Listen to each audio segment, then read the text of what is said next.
15 सोमवार मंगळवार बुधवार बरोबर, आणि गुरुवार पासून 16 तारीख सुट्टी. हेच मी सांगत होते.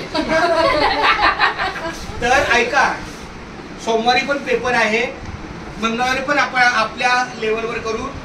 3 दिवसापूर्वी जी एवो मॅडमची सभा झाली त्यामध्ये असं सांगितले, विद्यार्थी संख्येप्रमाणे खिचडी मागवावी आणि संपवावी. फक्त लोकरा मराठी शाळेला नाही तर बालवाडीला सुद्धा ज्यांच्या खिचड्या येतात बरेचशे खिचड्या तशाच शिल्लक राहतात आणि दुसऱ्या दिवशी त्याला वास येतो. तर कृपया जेवढी आवश्यकता आहे, आणि त्यांना आज खिचडी येणार म्हणजे ते काही काल तांदूळ नाही शिजत, प्लीज आज खिचडी येणार म्हणजे काल तांदूळ नाही शिजवणार, त्यांना 1-2-3 तासापूर्वी द्यावं लागतं. खिचडी डबे शाळा सुटताना सिक्युरिटीकडेच ठेवावे. सगळ्या शाळांना ही सूचना आहे. कार्यालयामध्ये आणि कुठेतरी ते डबे असतात आणि ते 2-2 दिवस डबे तिथे थांबतात. तर पहिला मुद्दा आहे, खिचडी आपल्या संख्येप्रमाणे मागवावी आणि ती संपवावीच, आणि प्रत्येक मुलाला 10 ग्रॅम तरी द्यावी. कोणीच बोलू शकत नाही की मला खिचडी नाही, कारण तो आपल्या हजेरीत आहे. आणि प्रत्येक शिक्षकाने पहिले आपण खिचडी चाकून बघावी. आम्ही तर बघतो, आम्ही तर खातो, राम सर पण खातात, मी पण खातो. कृपया बालवाडीचे पण खात जा. आणि जर एखादा मुलगा बोलला नको तर त्याला काय बोलायचं, 10 ग्रॅम कोणीतरी खा, तुझ्या कॅटलॉगवर तुझं नाव आहे, तुझा हिस्सा आहे. स्वच्छता डबा ठेवत राहा. आपला जो डबा आहे तो 3-3, 2-2 दिवस तसाच राहतो. मग आता मी सांगितलं आपल्या कोणाला, गणेशला, तो डबा इथून न्यायचं बाहेर कुठे कार्यालयात डबा दिसतात, एवो मॅडम तेच बघतात. कुठल्याही ऑफिस मध्ये गेलं की पहिला खिचडी आणि हे बाकीचं खाता. हे चुकीचं आहे का रे, हे इथं लटकणं वगैरे, हा ते चुकीचं आहे. ते पिशवी वगैरे तासं नसावं. कोणताच विद्यार्थी उपाशी ठेवू नये. वर्ग शिक्षकाने वर्गाचा डबा खावा. आमचं पण चुकलंय, आम्ही इथं खातो पण नाही. आता आम्ही आपल्या दोघांचं ठरलेलं आहे, पोरांच्या मधल्या सुट्टी बरोबरच वर्गात डबा खायचा आहे. एकही विद्यार्थी खाऊ घेतल्याशिवाय सुटणार नाही. परिपत्रकाप्रमाणे मेनूचा एमडीएम भरावा. आता बालवाडीचा एमडीएम आम्हाला माहित नाही काय आहे, पण आमचा एमडीएम आम्हाला माहिती आहे, त्याप्रमाणे आम्ही भरतोच. सर्व ठरलेल्या बाबी एसएमसी मध्ये मंजूर कराव्या. म्हणजे समजा तुम्ही काही ठरवलं असेल मुलांसाठी तर पालक सभा घेते, त्यामध्ये तो सगळा विषय आला पाहिजे. आता काय ठरवलं आपलं बघा, 2 दिवस वरण भात, 2 दिवस खिचडी आणि 2 दिवस उसळ भात. काही म्हणजे भारतीय महिला जी आहे ना तिची लय तक्रार आहे. आपल्याकडे कुठली महिला आहे, हिरा महिला. आपल्याला जी संस्था आहे ती हिरा महिला. जसं तुमच्या बालवाडीला कोण येतं, वायएमसीला फक्त जेवण येतं, आमच्याला नाही येत. आपल्या 2 बालवाडी आहेत. हो ना, पण एकाच बालवाडीला वायएमसीला येतो. वायएमसीला येतं. सकाळी फोन आलेला मला. आणि एम्पायरला येतो. बर, मग आता आमच्याकडे ना असं ठरलंय, 2 दिवस वरण भात येणार, 2 दिवस खिचडी किंवा सांबर भात आणि 2 दिवस उसळ भात. हे ठरवलंय. ते 2 दिवस कुठले, मंगळवार आणि गुरुवार वरण भात, सोमवार आणि शनिवार सांबर भात किंवा खिचडी किंवा पुलाव, आणि बुधवार आणि शुक्रवार उसळ भात. एवढे देणार. वर्ग शिक्षकाने वर्गाचा डबा खावा, वर्गावर सतत लक्ष असावं. Very good. हे खरंय. पण आम्ही जर इथं डबा खात बसलो तर तिथं पोरं काय डबा खातात का, पडतात, खेळतात, भरपूर. त्यामुळे वर्गाचा आपला डबा खाणं गरजेचं आहे. खिचडी संस्थेने जर चुकीची चव असेल तर ती शाळेत 2 पत्र देणे. हा म्हणजे आपण समजा खिचडी खातो आणि समजा चुकीची चव असेल तर ताबडतोब त्यांना पत्र दिलं पाहिजे. म्हणून वर्ग शिक्षकांनी, शाळा प्रमुखांनी, वाटणाऱ्याने सुद्धा खाऊन घ्यायची थोडी. हा जर चव चुकीची असेल तर 2 पत्र देणं गरजेचं आहे. आणि 3ऱ्या वेळेला डायरेक्ट त्यांचं 0 दाखवायचं. म्हणजे आम्ही जे एमडीएम भरतो काहीच नाही वाटली, भले त्यांचा खाऊ आला, पण आपण आता 0-0 भरायचं का. जर चवच नसेल तर ते आणून उपयोग काय. आणली तशी राहिली, राहिली तशी शिळी झाली, आणि शिळी झाली तशी घेऊन गेली, आपल्या मुलांनी खाल्ली नाही म्हणून 0-0. आता एक महत्वाचे, दिवाळीनंतर हे मी स्पष्ट सांगितलंय, संस्थावाल्यांनीच खिचडी वाटप करणारी सेविका असावी. त्यामुळं अनेक अडचणी येतात. म्हणजे आता हा महिना आहे मग ठीक आहे, आमची लक्ष्मी मदत करते, सोनाली मदत करते असं. तर आता इथून पुढे ना संस्थेवाल्यालाच आम्ही सांगणार की तुमचे पैसे, तुमचा व्यवहार आणि तुमचं ते सगळं करून घ्या. आपल्या शाळेला काही देणं घेणं नाहीये.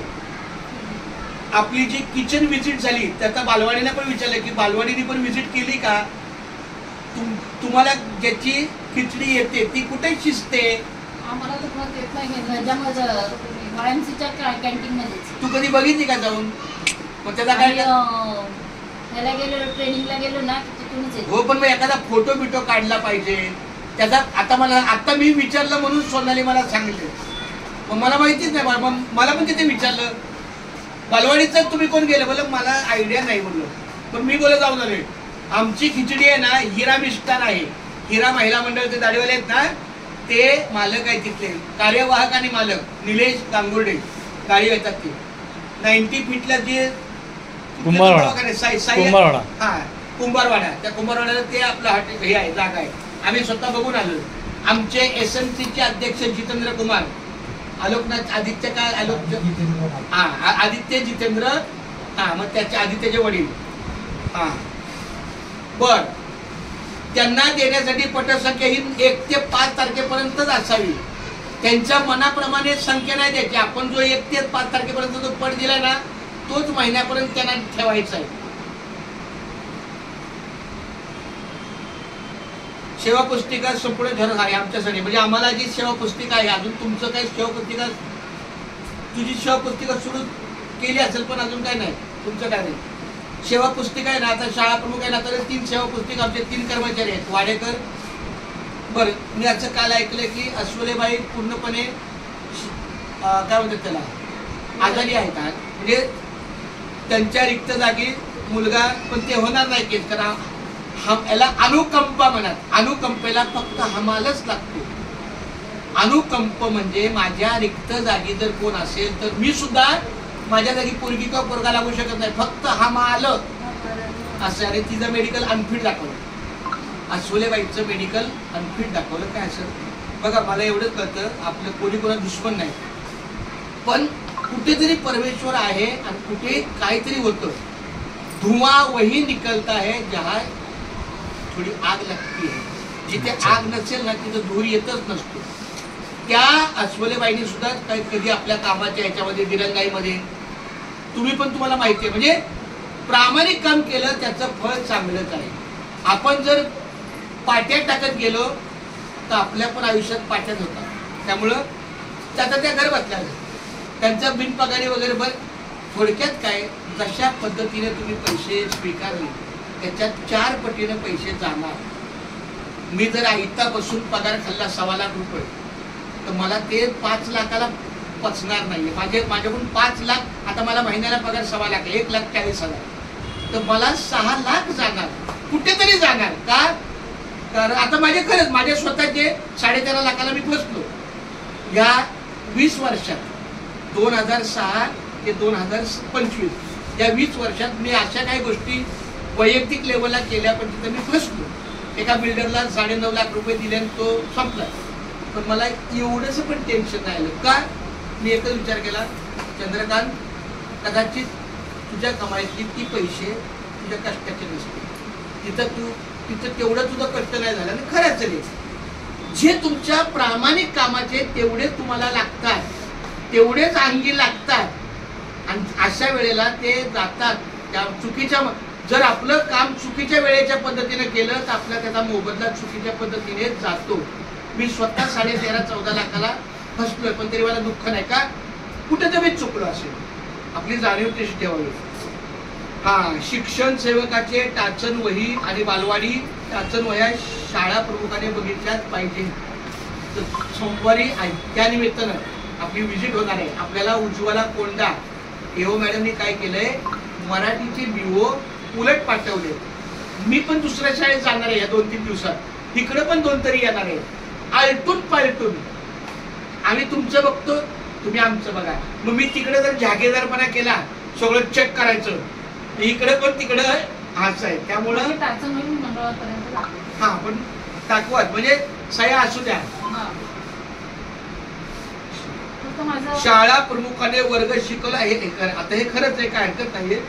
म्हणजे आम्हाला आमच्या नावावर वर्गच आहे तर काय करायचं. बरीच जबाबदारी असेल काही असेल तरी शेवटी त्या मुलांसाठी मात्र मी ठीक आहे. मला ते 2-3 दिवसांनी पण झाले.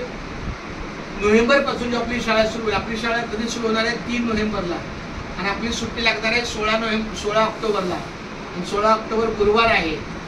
सोमवारी 13 तारीख, मंगळवारी 14 तारीख, बुधवारी 15 तारीख. 15 तारखेला आपला शेवटचा दिवस आहे दिवाळीच्या साफाईच्या कालावधीचा. आणि गुरुवारपासून तुम्हाला दीपावली सुट्टी सुरू होणार आहे. तर अजून 3 दिवस आहेत.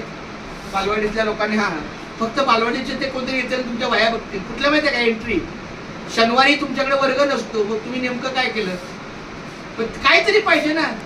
शनिवारी एकही वर्ग बालवाडीचा नसतो. मग नेमकं तुम्ही त्या दिवशी काय केलं. इतर दिवशी वर्ग असतो तुम्ही शिकवता हे बरोबर आहे. मी काय म्हणते मला रजिस्टर अजून नाही हे बोलायचंच नाही. मी रजिस्टर नाही दिलं पण कमीत कमी तुमच्या कागदावर तरी कच्चं केलं पाहिजे ना. हे चुकीचं आहे. मी नाही दिलं रजिस्टर म्हणून का तुम्ही असं नाही काय नाही. अरे मला काय म्हणायचं आहे साध्या कागदावर जर तुम्ही एका दिवशी एक शनिवार दिलेला तर आता किती शनिवार झाले.